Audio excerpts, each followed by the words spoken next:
Yesterday in Abuja, the capital of Nigeria, the ambassador of Israel to Nigeria oversaw a screening of a documentary, We Will Dance Again. And the documentary was highlighted what Israel had to endure on October 7th, 2023. It highlighted what Israel had to endure from the hands of Hamas.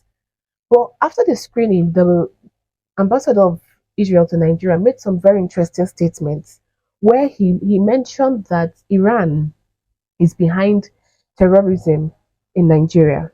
Not just Nigeria, actually. He said Iran is responsible for terrorism everywhere around the world, in West Africa, and even in Nigeria. Then he also mentioned that Hamas is backed up by Iran, Hezbollah backed up by Iran. So every terrorist network around the world is overseen from Tehran, that is the capital of Iran. So we need to come together since Israel has experienced terrorism, Nigeria is experiencing terrorism. We need to come together to fight terrorism. It also said that the world needs to come together to overthrow the government of Iran because the government of Iran, they are extremists, and the only way to deal with terrorism and to bring stability in the world, in different regions around the world, is to get rid of the government in Iran. My first question when I was reading the report of what he said, my first question was, where has regime change operation ever left the country or the region better? Look what happened in Libya. Did it leave the area better? Look around the world where the United States has gone overthrowing governments. It never left the country better. So what makes you think that overthrowing the government, if this is really the worst, Iran, the government of Iran is the worst thing to ever happen in the world, where has so how do you think overthrowing the government of Iran is going to bring peace to the Middle East? If we go from all the overthrowing that we've seen around the world all these decades, if that is any indication, Iran overthrowing the government of Iran is going to lead to more chaos. Not just even any chaos, it's going to lead to the mother of all chaoses. See, I've said this before on this show some months ago, and I'm saying this again. The Netanyahu government in Israel is looking for World War III. They are begging for World War III. And the nations of the world would have to take a serious step back to say no. I'm telling you. Because a world war, is not going to benefit anybody, especially we here in Africa. See what is going on in Sudan. And it seems like the whole world has moved on from Sudan. Look what is going on in the DRC. It seems like the whole world has moved on from the DRC. Even in Ethiopia, don't think they will be looking at, hey, see what's going on. We A world war that we did not start, but will be dragged into. We saw it in the First World War. We saw it in the Second World War. They will drag us into it, and at the end of the day, Africa will be the biggest loser.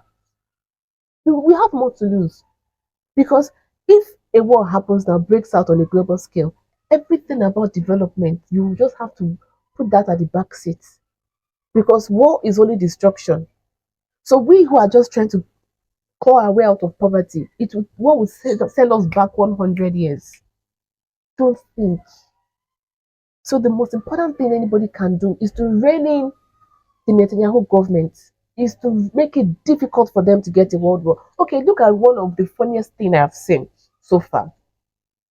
Donald Trump knows fully well that look at the way he's portrayed in the media in his country. There was even a time that an officer in the FBI stated in a text message that they don't want him in office. They will deal with they have contingency plans to deal with him from getting to office. Everyone clearly knows that the national security and the intelligence agencies of the United States does not want Donald Trump in power.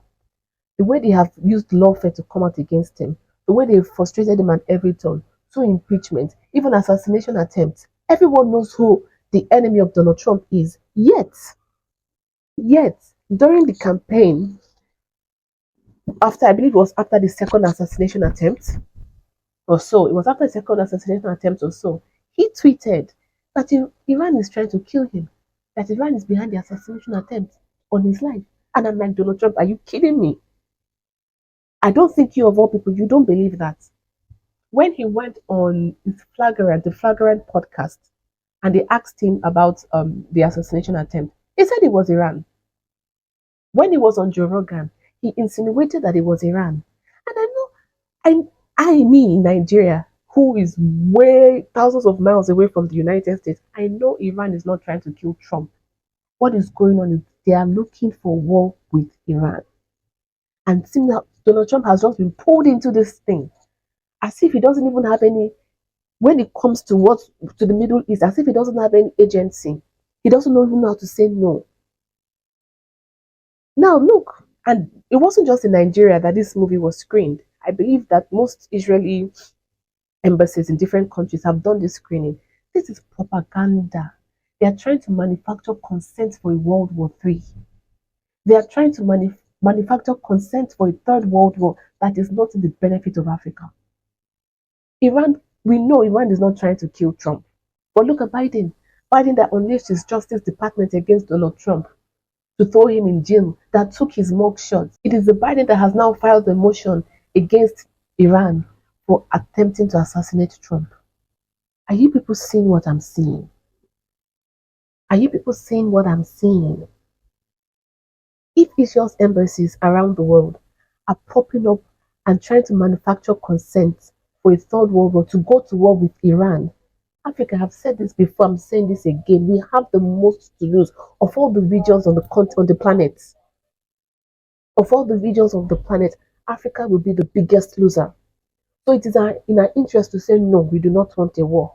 It is our interest to say, okay, fine, okay, let's just get peace. Just anywhere they pull you to say vote, go and vote for peace. That was where I was really happy in some of the votes that I've been seeing in the United Nations recently on matters like this. Go and vote for peace. Because these people are the Netanyahu government has gone rogue.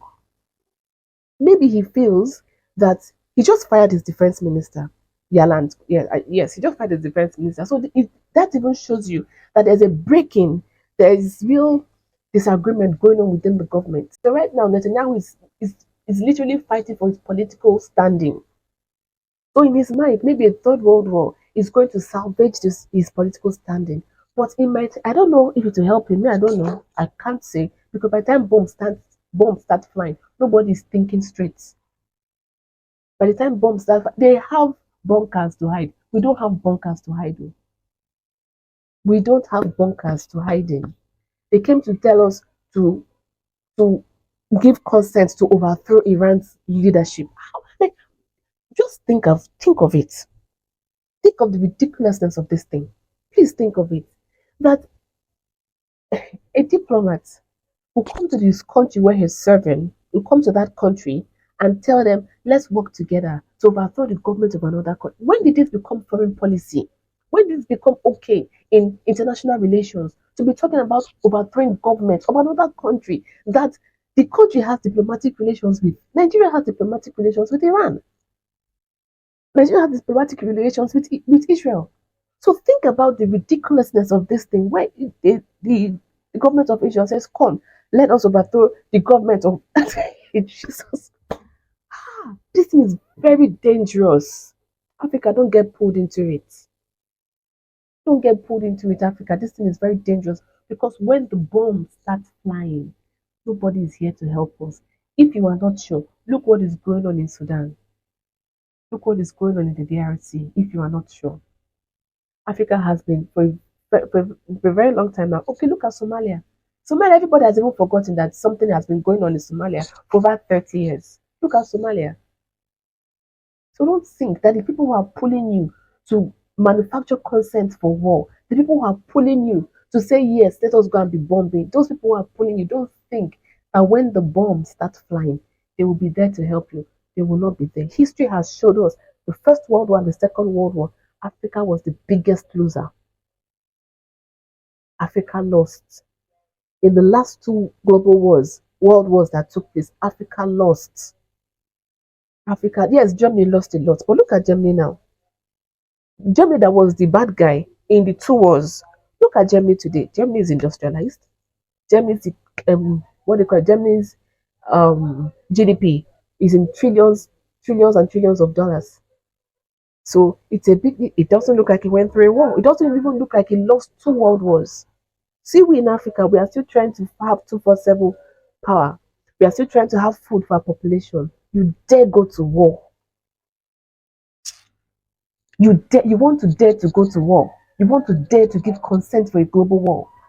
When the multipolar world is rising, the multipolar world that is going to benefit Africa, this is our opportunity, the best opportunity we have had in centuries. We are looking at it right here, and you want to blow that up on the altar of Iran, Iran or Netanyahu.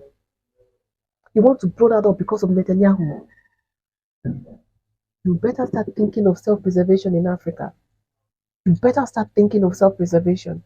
I'm not a fan of Iran. Don't get me wrong. I don't have intentions of visiting the country. I've never been there. I don't have intention of being there. I'm not a fan of Iran.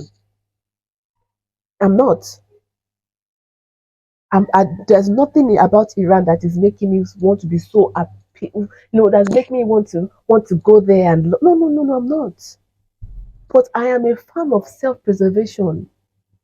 It is in Africa's interest to insist that the world doesn't go to war. You feel like nobody listens to you. They will listen to you when you vote in the, at least if they see overwhelming vote against World War III or anything that is looking like World War III. If they see overwhelming vote against it, it will count for something.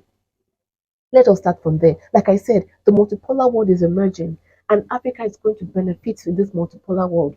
Do not let Netanyahu's political standing that is failing be the reason you burn everything to the ground in Africa. No, Iran is not worth the war. Iran is not worth the destruction of Africa. Iran is not worth the plundering of Africa. Iran is not worth it. If Israel has a problem with Iran, and Iran has a problem with Israel, they should talk it out. That is what we encourage. They should talk it out and sort out their differences. If your neighbors are fighting, and we are not even neighbors by the way, but let us say in the global context, all of us are neighbors. If your neighbors are fighting, what do? You tell them talk it out and address it. So if Israel is so mad at Iran and they say Iran does not like Israel, they should talk it out and find a way to mend their differences, not try to drag Nigeria and the rest of Africa and the whole world into a third world war that will not benefit anybody.